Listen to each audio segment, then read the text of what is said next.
Bagaimana dengan jual saham? Apakah judi? Ini butuh rincian.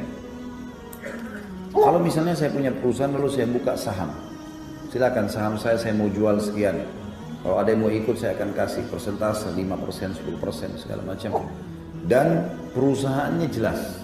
Karena ada syarat-syarat dalam Islam ya. Untuk menjadikan pendapatan itu halal, harus modalnya halal, harusnya sistemnya halal, harusnya produknya halal. Sumber dananya dari mana halal atau tidak, sistemnya halal, produknya halal. Maka dia jadi halal ini. Kita kalau mau ikut saham di situ, ada masalah. Yang jelas akadnya jelas, gitu kan?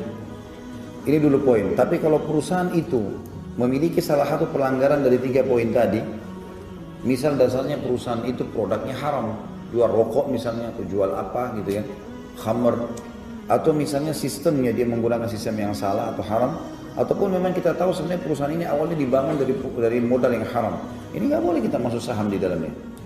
Itu poin dulu, masalah mana yang boleh, mana tidak boleh. Rincian yang lain teman-teman sekalian, saham juga ini tidak bisa hanya sekedar sesuatu yang tidak kelihatan. Artinya tidak jelas perusahaan ini di mana, apa, hanya karena orang menjanjikan ya. Ada banyak sekali teman-teman ikhwan yang datang kepada saya, Ustaz, saya pernah mau ikut seperti ini, perusahaan tawarkan keuntungan sekian, tapi tidak jelas. Artinya perusahaannya saya tidak tahu, saya cuma dengar ada di Inggris, ada di Amerika, ada di mana-mana, tapi saya tidak pernah tahu informasinya. Cuma teman-teman saya semua ikut dan 1 bulan akan dapat sekian banyak. Ini tidak boleh, tidak jelas yang mana. Pelajari dulu. Nabi SAW termasuk melarang transaksi mulamasa. Mulamasa itu teman-teman begini, contoh sederhananya. Kalau kita beli barang, diberikan contoh oleh para ulama, kemudian kita cuma menyentuhnya saja.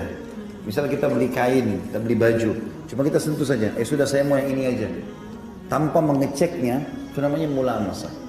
Dilarang oleh Nabi SAW, tidak boleh. Karena nanti kalau kita ambil, tanpa dicek, kemudian kita pergi dan rusak, ada rusaknya, maka belum tentu bisa dikembalikan.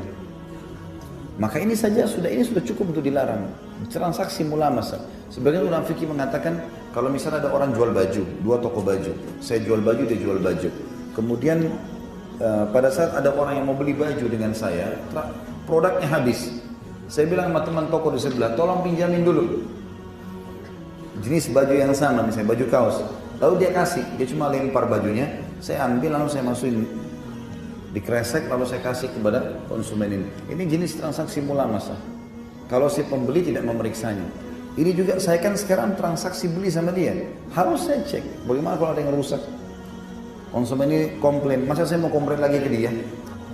Ini contoh. Ini saja nggak boleh. Antum bisa tarik.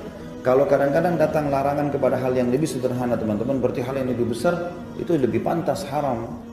Lebih pantas untuk tidak boleh tentunya. Allahu a'lam.